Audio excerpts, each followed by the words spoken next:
4 PM news network में दोस्तों आपका स्वागत है। मैं हूं आपके साथ राशिद ज़हीर। बहुत खबरें सुनते हैं आप कि नीतीश कुमार पलटी कब मारेंगे।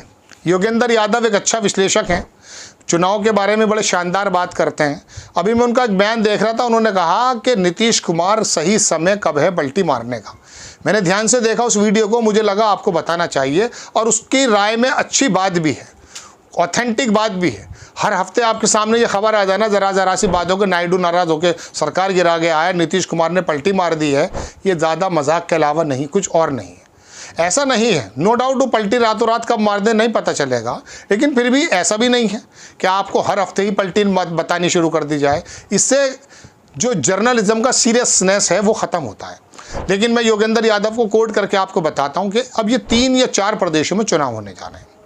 लोगों का कहना यह है कि इसके अंदर सरकार गिरते के साथ ही, यानी कि सरकार जैसे ही भारतीय जनता पार्टी की जाएगी, हरियाणा में चले जाए, महाराष्ट्र में जाके उम्मीद है चली जाएगी, जाते के साथ ही जो है नीतीश कुमार पलटी मार देंगे, टीडीपी चले जाएंगी।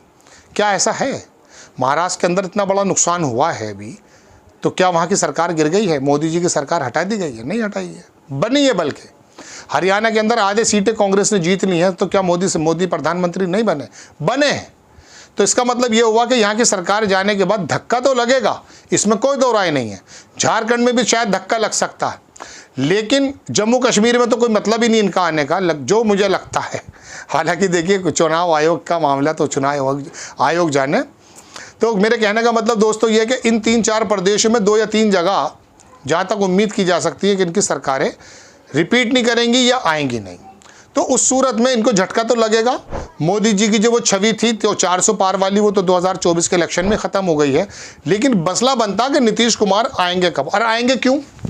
नीतीश कुमार हो या चिराग पासवान, कोई लालू प्रसाद हो या अखिलेश यादव, सब अपने अपने फ़ायदे की बात सोचते हैं। पहले इन लोगों के लिए देश से पहले अपनी पार्टी है, याद रखिएगा मेरी बात। मैं बहुत खुल करके बात कर रहा हूँ।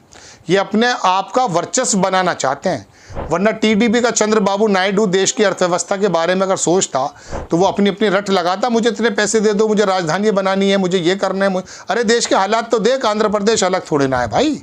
अगर आधी रोटी उत्तर प्रदेश का खा रहा है तो आधी रोटी तू भी खा ले, लेकिन तुझे 2.5 रोटी चाहिए। वजह क्या है? वजह यह कि अपने अपने प्रदेशों की बात करते हैं। चलिए वो अच्छी बात भी है, लेकिन फिर भी देश की बात भी सोच लेनी चाहिए।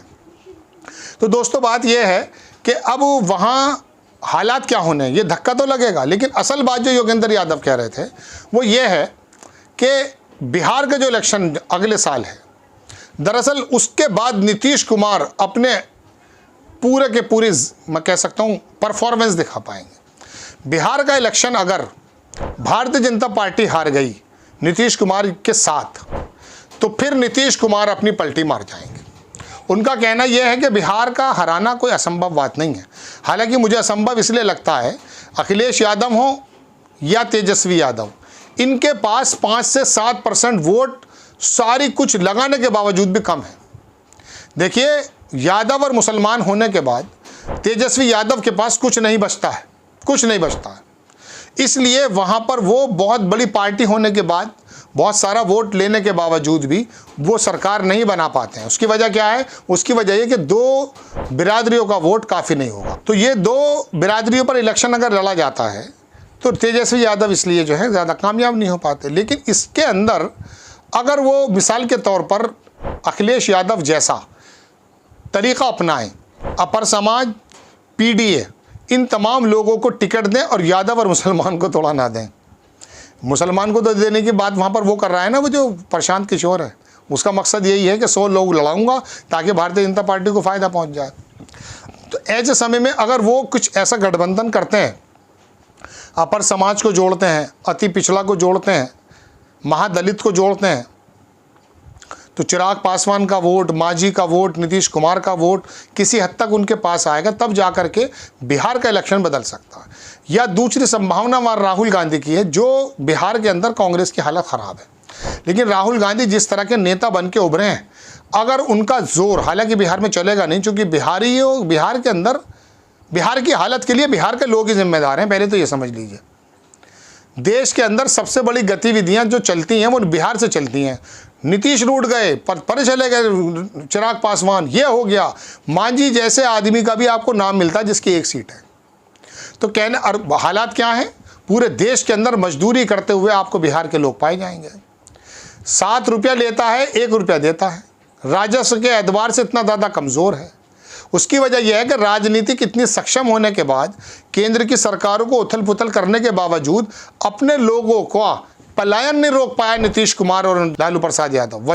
वजह यह है कि देश के बारे में सोचा कब है, प्रदेश के बारे में सोचा कब है। और उनकी गलती यूँ नहीं है चूँकि वहाँ के लोगों ने नहीं सोचा है। चाय की दुकान पर बैठ करके ये तो वो बता देगा कि हमारा जो है पीठासीन अधिकारी कौन है, फला सन में फाइनेंस कौन देखता था, ये तो बता देगा, वो अखबार पढ़ता है हिंदी का। लेकिन हालात हमारे ख़राब क्यों हैं, हम लोग मजदूर क्यों हैं पूरे भारत में, ये नेता कैसे कैसे बेवकूफ़ बनाते हैं, इसके बारे में कोई उसका चिंतन मनन नहीं है।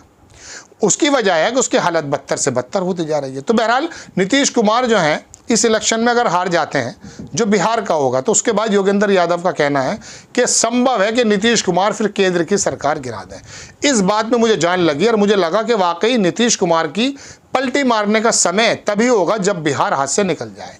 अब बिहार को भारतीय जनता पार्टी और नीतीश कुमार के हाथ से छीनने का जो तरीका है वो अभी इनके हाथ में है नहीं।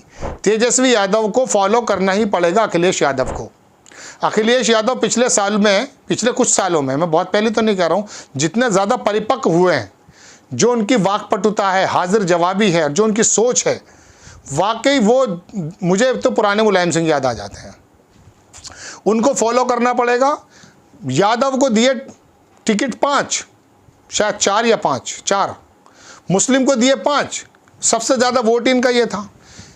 लेकिन उसके बावजूद भी इनको मालूम था कि ये मुस्लिम वोट और यादव वोट टिकट ना देने के बावजूद भी मेरी तरफ आएगा, और बाकी कुर्मियों को, ओबीसी के लोगों को, अति पिछड़े को, एससी को, एसटी को, सबको टिकट बांट दिए। और यह वजह रही कि उत्तर प्रदेश के अंदर 37 सीटें समाजवादी की लोकसभा में आ जाना मोदी जी को इतना तगड़ा झटका लगा है, इतना तगड़ा झटका लगा है कि आप अंदाज़ा नहीं कर सकते। योगी आदित्यनाथ और केंद्र के अंदर लड़ाइयाँ शुरू हो गई। खैर, मैं अपनी बात पर आ जाता हूं। जो आप सुनते हैं कि नीतीश कुमार कब पलटेंगे, कब होगा, तो ये तो मजबूत बात है। हाँ, इस बीच कोई बड़ा काम हो जाता है, जाति जनगणना पे हो जाता है या कोई और मसले पर हो जाता, नीतीश कुमार कुछ कर जाए, तो मैं इंशाल्लाह वो भी लेकर आपके सामने हाजिर हो जाऊंगा। लेकिन फिलहाल आप इन बातों पर ना आइएगा कि साहब ये होने वाला और वो होने वाला है। असल बात योगेंद्र यादव ने टीवी के, शायद आज तक का टीवी था, उस पर आकर के बताई है, और उन्होंने बताया कि ये पलटी कब मारेंगी। ये जो इलेक्शन होने वाले हैं उपचुनाव, इसमें झटका ज़रूर लगेगा भारतीय जनता पार्टी को, लेकिन असल झटका तो बिहार, और विपक्ष को चाहिए कि बिहार के इलेक्शन के चुनाव के संबंध में एक ऐसी स्ट्रेटेजी बनाए कि उसके अंदर नीतीश कुमार का वो जो पूरा का पूरा महिलाओं का, कुर्मियों का वोट बैंक बना हुआ है 12 से 15%, उसमें सेंध लगे। चूंकि भारतीय जनता पार्टी का वोट नहीं जाएगा वहाँ से। जो हिंदुत्व के एतबार से भारतीय जनता पार्टी को वोट देता है वो कश्मीर में भी देगा, वो नहीं हटेगा। उसको तो असल में धार्मिक दवा पिला दी गई है, वो नहीं हटेगा। तो लिहाजा आप जो हैं अपने ही वोट पे थोड़ा ज़्यादा ध्यान दें। उस पर अगर ये विपक्ष के लोग बाकायदा बैठकर चिंतन मनन करते हैं और तेजस्वी यादव थोड़ा बड़ा दिल करते हैं, वो नहीं जो पप्पू यादव के साथ किया है, तो शायद बिहार की सरकार पलट जाए। और उसके बाद खाली सरकार बिहार की नहीं पलटेगी, आप केंद्र की सरकार भी पलटते हुए देखते हुए नजर आएंगे। आपको खबर कैसी लगी अपनी राय कमेंट्स बॉक्स में ज़रूर दीजिए। चैनल को सब्सक्राइब कीजिए, शेयर कीजिए। नेक्स्ट टाइम मैं किसी खबर के साथ हाजिर होता हूँ। जय हिंद।